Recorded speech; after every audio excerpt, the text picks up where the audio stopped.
मैं अपनी बात प्रारंभ करूं उससे पहले नीम करोली बाबा को प्रणाम करती हूं। उन्होंने कहा है कि अगर अपनी मृत्यु के समय आप एक आम की इच्छा करेंगे तो आप एक कीड़े के रूप में जन्म लेंगे।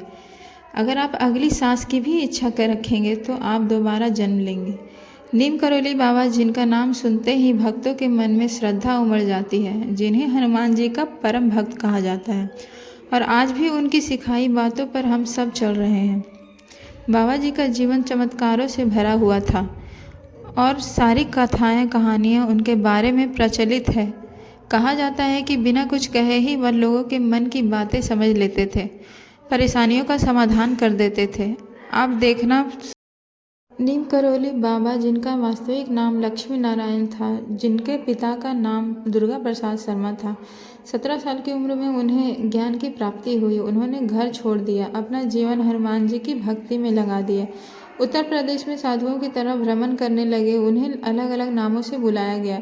गुजरात के बवानिया मोरबी के में जब उन्होंने तपस्या की तो लोग उन्हें तलैया बाबा के नाम से पुकारने लगे।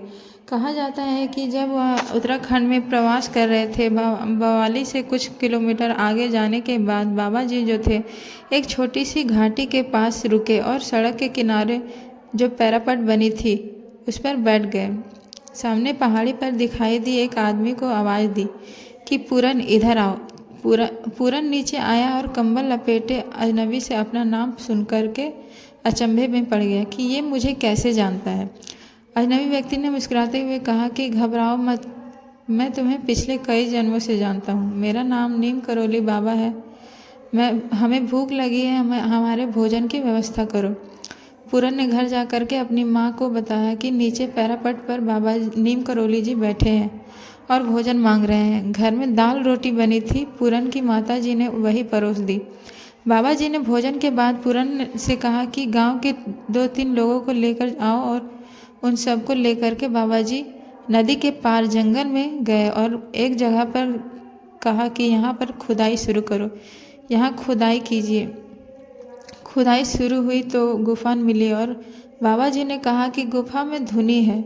लोगों ने जब उस जगह को खोदते चले गए, खोदा हुआ तो ऐसा लगा कि गुफा में धुनी अभी भी किसी ने लगाई है। धुनी के पास में चिमटा भी गड़ा हुआ था। पूरन और गांव वाले हैरान थे कि उन्हें पूरी जिंदगी हो गई, किसी को इस गुफा के बारे में पता नहीं था। पत्थरों के नीचे गुफा से धुनी और चिमटा हवन कुंड की जानकारी किसी साधारण व्यक्ति को तो नहीं हो सकती।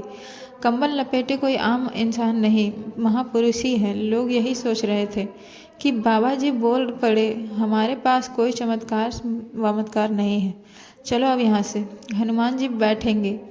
बाबा जी ने नदी से पानी मंगवाया और स्थान का शुद्धिकरण किया, साथ ही वहाँ कुटिया नुमा जगह बना दी। कुछ दिन बाद बाबा जी ने पूरन को बताया, यह सोमवारी बाबा की तपस्थली है, इसका पुनरुद्धार करना है। यही कुटिया आज कैची धाम के रूप में विख्यात है। कैची धाम की ओर जो सड़क जा रही है वो कैची की तरह 2 तीखे मोड़ जैसी दिखाई देती है। इसलिए इस जगह का नाम कैची धाम रखा गया। नीम करोली बाबा हनुमान जी को काफ़ी ज़्यादा मानते थे। उन्होंने अपने जीवन में हनुमान जी के 108 मंदिरों को बनवाया। बाबा नीम करोली के बारे में कहा जाता है कि उन्होंने हनुमान जी की भक्ति कर कई सिद्धियां हासिल की। वो किसी को भी अपने पैर नहीं छूने देते थे। ये नाम कैसे रखा गया?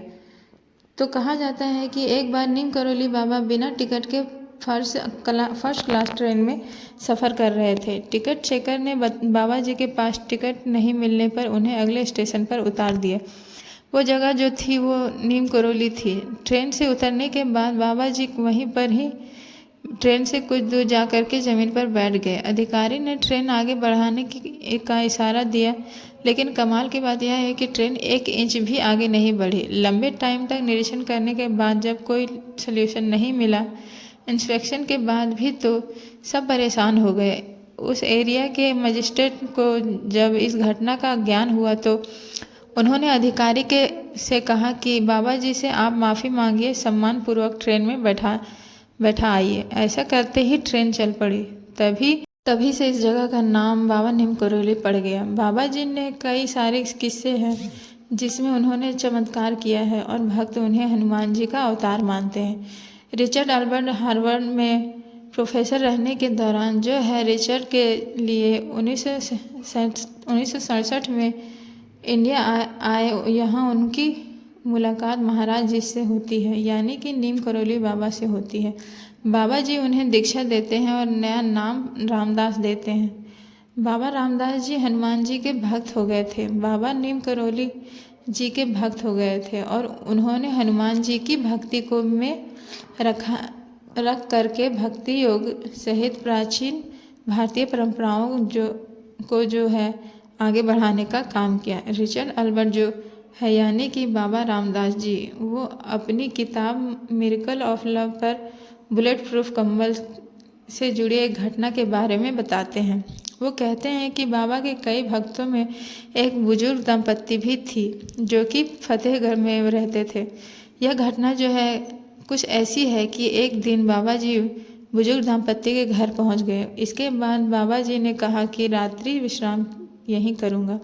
बाबा जी की बात सुनकर के बुजुर्ग दंपत्ति भक्ति को बहुत खुशी हुई, लेकिन वो बुजुर्ग दंपत्ति जो गरीब थे और सोचने लगे कि अगर बाबा जी रुके हैं और सत्कार सेवा के लिए तो कुछ है ही नहीं, पैसे भी नहीं है, क्या होगा, कैसे सेवा करेंगे। उनके पास जो कुछ भी था उन्होंने बाबा जी को दे दिया, उनका सत्कार किया। भोजन के बाद उन्होंने बाबा जी को सोने के लिए एक चारपाई दी, ओढ़ने के लिए कंबल दिया, जिसे ओढ़ करके बाबा जी सो गए। इसके बाद बुजुर्ग दंपत्ति भी बाबा जी के जो चारपाई थी उसके पास ही सो गए। बाबा कंबल ओढ़ करके सो रहे थे और ऐसे करा रहे थे जैसे उन्हें कोई मार रहा है।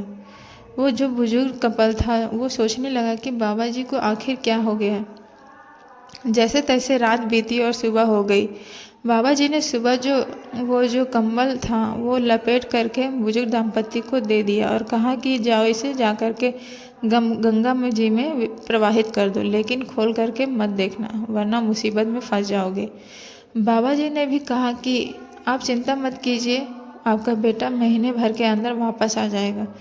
बाबा जी की कई बातों का पालन करते हुए जब वो उस कंबल को गंगा जी में प्रवाहित करने के लिए ले जा रहे थे तो उन्हें ऐसा महसूस हुआ कि इसके अंदर कुछ लोहे जैसा सामान है। लेकिन बाबा जी ने तो खाली कंबल दिया था और मना भी किया था कि उनको देखना नहीं है, तो उनके आदेश का पालन किया, वैसे ही उस कंबल को प्रवाहित कर दिया। बाबा जी के कहे अनुसार 1 महीने बाद बुजुर्ग दंपत्ति का बेटा बर्मा फ्रंट से युद्ध में गया हुआ था, वहाँ से घर लौट गया।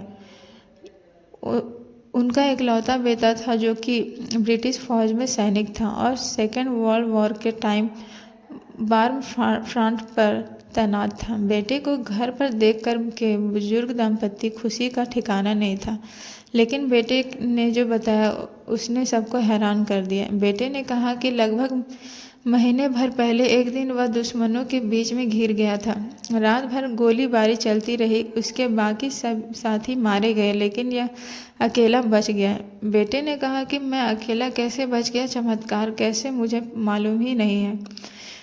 खूब गोलीबारी हुई लेकिन एक भी गोली मुझे नहीं लगी। रात भर वो दुश्मनों से लड़ता रहा और जिंदा बच गया।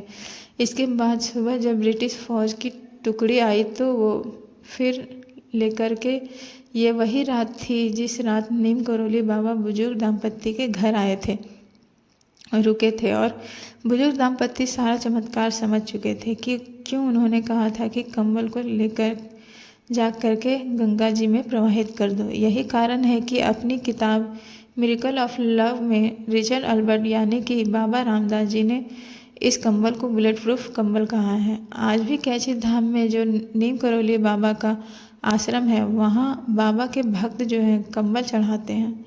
बाबा जी खुद भी हमेशा कंबल ओढ़ा करते थे। रिचर्ड अल्बर्ट जो हैं वो अपनी किताब मिरेकल ऑफ लव में आगे लिखते हैं, बाबा रामदास जी जो हैं कथा को सुनाते हैं और कहते हैं कि एक बार कैची धाम में भंडारा चल रहा था, लेकिन अचानक से वहाँ घी कम पड़ गया।